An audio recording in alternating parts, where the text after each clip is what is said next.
ചെയ്യാത്ത കാര്യം ചെയ്തു എന്ന് അള്ളാഹുവിൻ്റെ പേരിൽ സത്യം ചെയ്താലുള്ള വിധി എന്താണ് എന്നുള്ളത്. അള്ളാഹുവിന്റെ പേരിൽ സത്യം ചെയ്യുക എന്ന് പറഞ്ഞാൽ ജസ്മായിക്കൊണ്ട് പറയാ, ഉറപ്പായിട്ടും ഞാൻ ഒരു കാര്യം ചെയ്യും എന്ന് അള്ളാഹുവിന്റെ പേര് കൊണ്ട് പറഞ്ഞുകൊണ്ട് സത്യം ചെയ്യുക എന്ന് പറയാം. പൊതന്ത് വല്ലാഹി അല്ലെങ്കിൽ തല്ലാഹി ബില്ലാഹി എന്നൊക്കെ പറഞ്ഞിട്ട് ഞാനത് ചെയ്തിരിക്കും എന്ന രൂപത്തിൽ ആ ചെയ്യാൻ പോകുന്ന കാര്യത്തെ ഉറപ്പുവരുത്താൻ വേണ്ടി അള്ളാഹുവിനെ പിടിച്ചിട്ട് സത്യം ചെയ്തുകൊണ്ട് പറയാം. ഇതിനാണ് നെതിർ, പിന്നെ സത്യം ചെയ്യുക, കസ്മ് എന്ന് പറയാം. അതുപോലെ തന്നെ നേർച്ച ചെയ്യുമ്പോഴും ഞാൻ അള്ളാഹ്ക്ക് വേണ്ടി ഇന്നത് ചെയ്യും എന്ന് നേർച്ചയാക്കുമ്പോൾ അത് യഥാർത്ഥത്തിൽ ഒരു കസ്മിന്റെ രൂപത്തിൽ തന്നെയാണ് വരുന്നത്.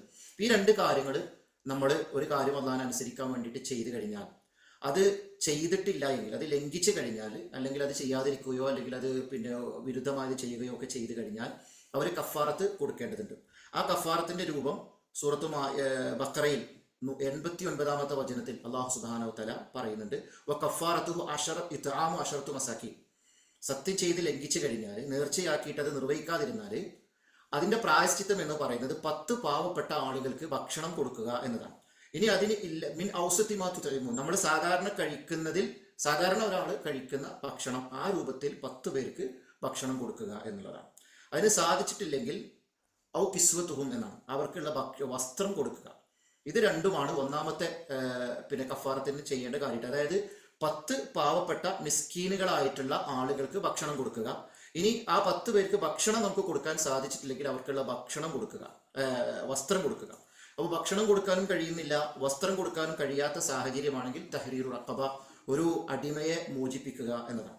ഇതാണ് പിന്നെ സാധാരണഗതിയിൽ ഒരു യമീനിന്റെ, അതായത് ഒരാൾ അല്ലാഹുവിന്റെ പേരിൽ സത്യം ചെയ്തിട്ട് ലംഘിച്ചാലുള്ള കഫാറത്ത്. ഇതിന് രണ്ടിനും അശക്തമായ അവസ്ഥയിലുള്ള ഒരാളാണെങ്കിൽ, സാമ്പത്തികമായിട്ട് പണമില്ലാത്ത, അത് ചെയ്യാൻ പറ്റാത്ത അവസ്ഥയിലുള്ള ആളാണെങ്കിൽ മാത്രം സിയാമു സലാസത്തി അയ്യാം 3 ദിവസത്തെ നോമ്പ് നോക്കുക എന്നുള്ളതാണ്. അപ്പൊ അതിന്റെ ഒരു ക്രമപ്രകാരം തന്നെ അത് ചെയ്യണം. ആദ്യം പറ്റുമെങ്കിൽ 10 പേർക്ക് ഭക്ഷണം കൊടുക്കണം, അല്ലെങ്കിൽ 10 പേർക്ക് വസ്ത്രം കൊടുക്കണം, അതല്ലെങ്കിൽ ഒരു അടിമയെ മോചിപ്പിക്കണം. ഈ രണ്ട് കാര്യങ്ങളിലും അശക്തത ഉണ്ടെങ്കിൽ മാത്രമാണ് 3 ദിവസം നോമ്പ് നോക്കേണ്ടത്. അതല്ലാതെ ഒരാൾക്ക് ഭക്ഷണം കൊടുക്കാൻ കഴിയുമെങ്കിൽ അയാൾ നോമ്പ് നോറ്റാൽ അത് വിടൂല. അയാൾ നിർബന്ധമായിട്ട് ഭക്ഷണം തന്നെ കൊടുക്കണം 10 പേർക്ക്. അത് കൊടുക്കാൻ പറ്റാത്ത സാഹചര്യം ഉണ്ടെങ്കിൽ വസ്ത്രം വാങ്ങിക്കൊടുക്കുക, അതിനും പറ്റുന്നില്ലെങ്കിൽ അടിമേനെ മോചിപ്പിക്കുക, അതിനും പറ്റുന്നില്ലെങ്കിൽ മാത്രമാണ് ഈ പറഞ്ഞ 3 ദിവസത്തെ നോമ്പ് നോക്കേണ്ടത്. ഈ 3-ൽ ഏതെങ്കിലും ഒന്ന് സാഹചര്യങ്ങൾക്കനുസരിച്ച് നിർബന്ധമായിട്ടും ചെയ്യുക, പിന്നെ അള്ളാഹുവിനോട് പശ്ചാത്തപിച്ച് മടങ്ങുകയും ചെയ്യുക എന്നതാണ്.